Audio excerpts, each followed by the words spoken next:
ప్రభు యొక్క ఘనమైన నామాన్ని బట్టి ప్రతి ఒక్కరికి వందనాలు చెల్లిస్తూ ఉన్నాను. ఈ ఉదయకాలాన్ని ఆయన సన్నిధిని సమీపిస్తున్నటువంటి ప్రతి ఒక్కరికి యేసుక్రీస్తు నామంలో శుభాలు తెలియజేస్తూ ఉన్నాను.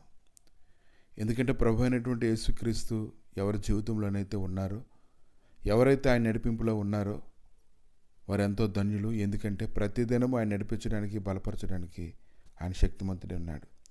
అనుదినము ఆయన అనేక రకాలుగా అనేక మందిని బలపరుస్తూ ఉన్నప్పుడు, ప్రతిదినం ఆయన గుమ్మం గడపల యొద్ద ఉండి ఆయన లేఖనాలను ధ్యానిస్తూ ఉన్నప్పుడు ఎన్నో సంగతులు తెలుసుకోవడం ద్వారా ప్రతి విధమైన అంధకార శక్తుల ప్రభావం నుంచి తొలగింపబడి పూర్తి విశ్వాసంతో వారు ముందు కొనసాగుతూ ఉన్నప్పుడు ఎన్నో ఆత్మ సంబంధమైనటువంటి మేలులను అనుగ్రహిస్తూ వారి యొక్క ఆత్మీయ జీవితాన్ని జయ జీవితంగా మార్చగలిగినటువంటి శక్తిమంతుడైన యేసు మనకు తోడే ఉన్నాడు.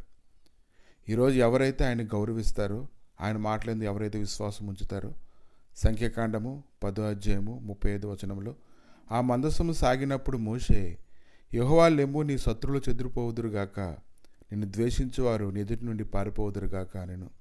ఈరోజు దేవుడి యొక్క సన్నిధి మనతో ముందుగా నడుస్తూ ఉన్నప్పుడు, ప్రభు అయినటువంటి యేసుక్రీస్తు మనతో కూడా ఉన్నప్పుడు, ఆయన జీవమే మనకు మూలమని మనం తెలుసుకున్నప్పుడు, ఆయన లేఖనాలు ఉండేటువంటి శక్తిని మనం ఎరిగినప్పుడు, మనకు ముందుగా ఆయన మాట మన జీవితంలో పనిచేస్తూ ఉన్నప్పుడు అన్ని విషయములలో గొప్ప విడుదల పొందుకోవడానికి ఎంతో అవకాశం ఉంది.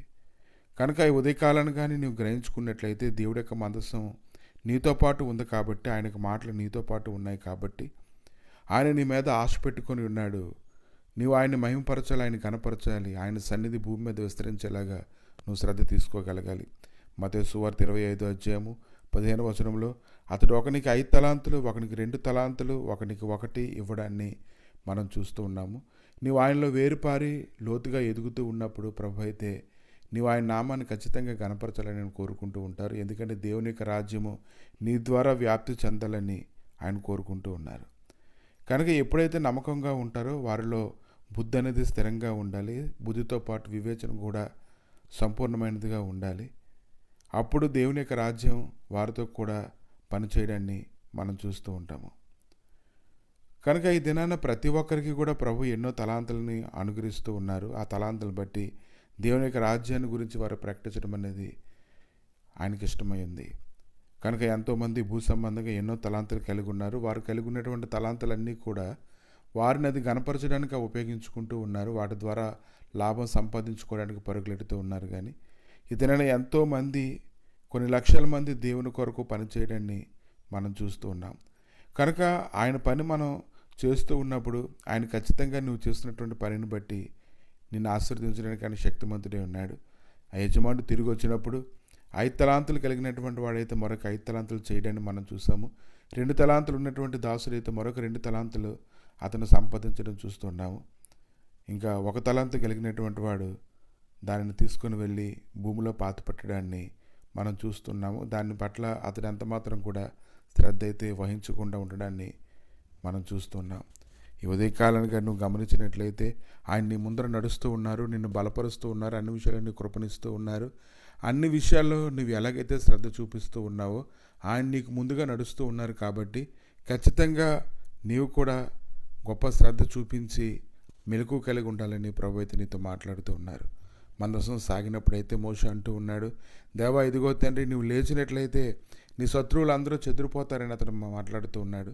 నిన్ను ద్వేషించేవారు నీ ఎదుటి నుండి పారిపోతారని అతను మాట్లాడుతూ ఉన్నాడు. ఎందుకనగా దేవుడి యొక్క మందసం ఎక్కడైతే ఉందో అక్కడ బలం ఉంది, దేవుని జీవం ఎక్కడైతే ఉందో అక్కడ సంపూర్ణమైన విమోచన విడుదల ఉంది. అటువంటి విడుదల కొరకే ఆయన నీకు ముందుగా నడుస్తూ ఉన్నారంటే నువ్వు ఎంతగానో శ్రద్ధ వహించవలసినటువంటి వ్యక్తిగా ఉండాలి. ప్రభా, ఈ ఉదయకాలాన్ని తండ్రి నీ ఘనమైన గాయపడిన హస్తాలకు అప్పగించుకుంటుండగా నీ సన్నిధిని తోడుగా ఉంచి, నీ కృపను తోడుగా ఉంచి, నీ మహిమైశ్వర్యము ప్రభా నీ లేఖనములలో ఉన్నది కనుక తండ్రి, ఆ లేఖనములు ధ్యానించి లేఖనములలో లోతుగా వేరుపారి ఎదుగునట్లుగా ప్రతి ఒక్కరికి కృప దయచేయండి ప్రభా. నన్ను విడిపించుకున్నావు తండ్రి, బలపరుచుకున్నావు ప్రభా, శాశ్వతమైన కృపతో వారిని నిలబెట్టుకున్నావు కనుక ప్రతి ఒక్కరూ నీ జీవం గురించినటువంటి బాధ విషయమై నేను గ్రహింపు కలిగిన వారుగా ఉండి దానిలో వేరు పారినట్లుగా కృప దయచేయమని, అన్ని విషయంలో నీ కొరకు జీవించేలాగా సహాయం అనుగ్రహించి మీరే మహిమగంత ప్రభావాలు పొందమని యేసుక్రీస్తు నామములో నాయన వారిని, వారి కుటుంబాలను, వారి పరిస్థితులన్నింటినీ ఈరోజు నీ సన్నిధితో నింపి నడిపించి మహిమ పొందమని యేసు నామములు అడిగి వేడుకుంటున్నాము తండ్రి. ఆమేన్.